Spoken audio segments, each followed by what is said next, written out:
Hello, good morning दोस्तों। कैसे हो आप सभी लोग? स्वागत है आपका मेरे यूट्यूब चैनल में। तो दोस्तों, मैं आज आप लोगों के सामने जो मुद्दा है हिमाचल प्रदेश में एचपीआरसीए से रिलेटेड, तो उसके बारे में कुछ चर्चा करने जा रहा हूं, जो कि टीजीटी आर्ट्स और नॉन मेडिकल मेडिकल के रिलेटेड जो अभी पोस्टें हाल ही में निकाली गई थी, जिसको कि 3 या 4 महीने के लिए एक्सटेंड बार बार के डेट को एक्सटेंड करके, और उसकी पोस्टें अभी बड़ी मुश्किल से भरी हैं, और उसकी लास्ट डेट को अभी हाल ही में जो है वो एंड किया है। ठीक है, इतनी मुश्किल से जो है वो पोस्टें आई थी। पहले तो 5 साल जो ये हमारी सरकार रही है, उन्होंने कुछ किया नहीं, उसमें कोई इन्होंने एक भी टेस्ट नहीं लिया। बड़ी मुश्किल से अब जो रिटर्न हो रहा है, ठीक है, उसमें भी अब अड़चनें आ रही हैं। तो ये किस तरह की अड़चनें, तो देखो, जैसे अभी हाल ही में अभी लास्ट डेट ख़त्म हुई है, उसके बाद अभी सिलेबस जारी हुआ है, जिसमें कि हाँ, सिलेबस जो है वो बिल्कुल अलग है। जैसे पहले पीछे सिलेबस आते थे टीजीटी के जो भी एग्ज़ाम होते थे, ठीक है, तो इस बार वो टोटल ही जो एग्ज़ाम का सिलेबस है वो अलग कर दिया है। तो उसमें जैसे +1 2 का तो बहुत कम बताया जा रहा है। बीएससी और एमएससी लेवल तक जो एग्ज़ाम है, जो कि सिलेबस का पैटर्न है, वो बताया गया है। और वो भी अभी लास्ट कुछ ही दिन पहले निकाला है, जो कि एचपीआरसीए को कम से कम जब उन्होंने डेट निकाली थी टेस्ट वगैरह भरने के लिए, उस टाइम जो थी वो उनको सिलेबस भी जारी करना चाहिए था।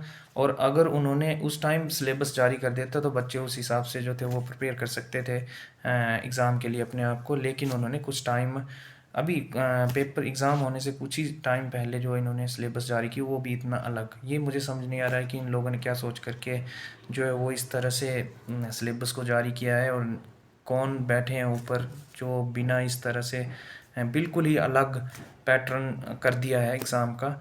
और ये क्यों कर रहे हैं ऐसा, बच्चों के साथ क्यों खिलवाड़ कर रहे हैं कि वो अब ये एक तो इतने लेट आप लोगों ने एग्ज़ाम का जो पैटर्न बताया है, टाइम कुछ ज़्यादा बचा नहीं है। अगर जिस हिसाब से बता रहे हैं कि नवंबर या दिसंबर में ये एग्ज़ाम को लेंगे, तो इतने टाइम में बिल्कुल न्यू सिलेबस जो है वो किस तरह से तैयार करेंगे। अब ये न्यू पैटर्न जो इन्होंने बताया है, क्योंकि सभी ने, मुझे उम्मीद है कि +1 2 तक की ही तैयारी की होगी। ज़्यादातर यही आता था पीछे के कमीशन में भी जो भी हुए हैं। वैसे कमीशन हुए कहाँ हैं अभी? इस सरकार के आने के बाद तो कमीशन हुए नहीं है। जेबीटी के कमीशन अभी हो नहीं रहा है। और अभी जो अब भरा है, जिसमें भी काफ़ी पोस्टें जो थी वो इन्होंने काट करके भरी हैं जेबीटी के। आपको पता है कि 1200 के ऊपर 95 पोस्टें जो थी, 1295 पोस्टों में से इन्होंने काट कूट कर 600 कर दी हैं। ठीक है,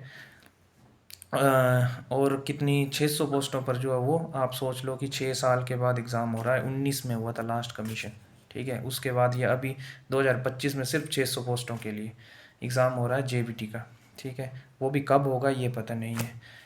इन्होंने 3 महीने या 4 महीने तो रिटर्न एग्ज़ाम भरने के लिए लगा दिए हैं। ये पता नहीं नई ये स्कीम चली हुई थी हमारे एचपीआरसीए में, फास्ट सर्विस इस तरह की है। तो 4 महीने ये एग्ज़ाम भरने में लगाते हैं, 2 3 महीने एग्ज़ाम लेने, मतलब 1 साल में जो है वो ये इनका ये ट्रेंड चला हुआ है। 5 साल होने को आ गए हैं। 2027 में जो है वो अब वो होंगे, इलेक्शन होंगे, तो इन्होंने 2027 तक अभी फर्स्ट टाइम ये कमीशन हो रहा है, ठीक है, जेबीटी और टीजीटी का। और ऊपर से इस तरह से एग्ज़ाम को बिल्कुल अलग बना दिया गया है। टीजीटी के जो टीजीटी को जो टीचर होते हैं वो 6th क्लास से लेकर 10th क्लास तक बच्चों को पढ़ाते हैं। तो उसके लिए इन्होंने एमएससी लेवल तक, एमएससी, जबकि इनका क्राइटेरिया जो है वो बीएससी प्लस बीएड होता है, तो एमएससी लेवल तक भी ये डाल रहे हैं सिलेबस को। खैर, उसमें कोई प्रॉब्लम नहीं थी अगर ये जो था वो जल्दी ही जैसे ही इन्होंने एग्ज़ाम की डेट निकाली थी, उसी टाइम ये सिलेबस को भी 5 7 दिनों में अपडेट कर देते, तब भी इतनी ज़्यादा दिक्कत नहीं थी। क्योंकि अब तो ये एग्ज़ाम सामने आ गए हैं बिल्कुल, ठीक है, एग्ज़ाम सर पर आ गए हैं। और उसी टाइम इन लोगों ने ये भी सिलेबस भी जो जारी किया, वो भी इतना अलग सिलेबस। तो इससे जो बच्चों में बिल्कुल वो परेशानी का माहौल बना हुआ है। और अब प्रॉब्लम की बात ये हो रही है कि जैसे ही कल जो था वो बच्चे गए हैं और एक्सटेंड करने की बात कर रहे हैं। भाई, ये एग्ज़ाम को एक्सटेंड करने की बात मत करो। अगर करना है तो सिलेबस चेंज करवाने की बात करो। सिर्फ एक ही पॉइंट लेकर के जाओ। अगर जाना ही है तो सिलेबस चेंज करवाओ कि भाई सिलेबस जिस तरह से पहले का था वही सिलेबस जो है वो अब इस बार भी डालें, सिलेबस चेंज करें।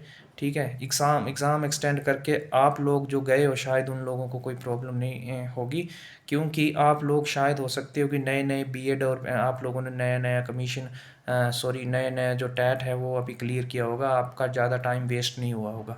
लेकिन काफ़ी बच्चे ऐसे हैं जो कि 6-6 साल से 7-7 साल से वेट कर रहे हैं इस कमीशन का, जो कि बड़ी मुश्किल से निकला है। अब वो एग्ज़ाम देना चाहते हैं, तो आप लोग एक्सटेंड कर रहे हो तो इस सरकार का कोई भरोसा नहीं है कि अगर ये दिसंबर में एग्ज़ाम नहीं हुआ तो पता नहीं कब फिर दोबारा एग्ज़ाम लेंगे। इनका मूड का कोई भरोसा नहीं है। ठीक है, तो एक्सटेंड अगर एग्ज़ाम करने का जितना आप एक्सटेंड करने की कोशिश कर रहे हो, उससे अच्छा है कि आप सिलेबस को चेंज करो और जो पहले के सिलेबस होते थे +1 2 लेवल तक के, वहीं तक के सिलेबस डालने की मांग करो। क्योंकि आप ये रीज़न जो है ये भी आप बोल सकते हो कि भाई ये किस तरह से जो पहले भी सिलेबस ही आता था, आप मुख्यमंत्री के सामने ये भी बोल सकते हैं कि सिलेबस बिल्कुल अलग है। 6th से 10th स्टैंडर्ड तक पढ़ाना है तो ये कौन सा एग्ज़ाम आएगा बीएससी एमएससी लेवल तक, +1 2 तक जिस तरह से पहले होते हैं एग्ज़ाम इतने सालों से, उसी तरह से ये भी करना चाहिए। तो इस तरह से क्या होगा कि अगर आप एक्सटेंड करने की बात कर रहे हो तो शायद आप नए नए हो, अभी भाई बीएड में आपका ज़्यादा टाइम, आपके 5-5 6-6 साल नहीं वेस्ट हुए हैं ना अभी, तो इसीलिए आप लोग मुझे लगता है एक्सटेंड करने की बात कर रहे हो। तो एक्सटेंड करने की जगह अगर आप सिलेबस को चेंज करने के लिए मांग करोगे तो शायद उसमें ज़्यादा सही रहेगा। वैसे यही मैं अपनी राय देना चाहता था, और अगर आप लोगों ने वीडियो को देखा है और आप लोग भी अपनी राय इसमें देना चाहते हैं तो प्लीज़ बताइएगा कि मैंने कुछ गलत बोला है या सही बोला है। थैंक यू वेरी मच, और मिलते हैं किसी और वीडियो के साथ।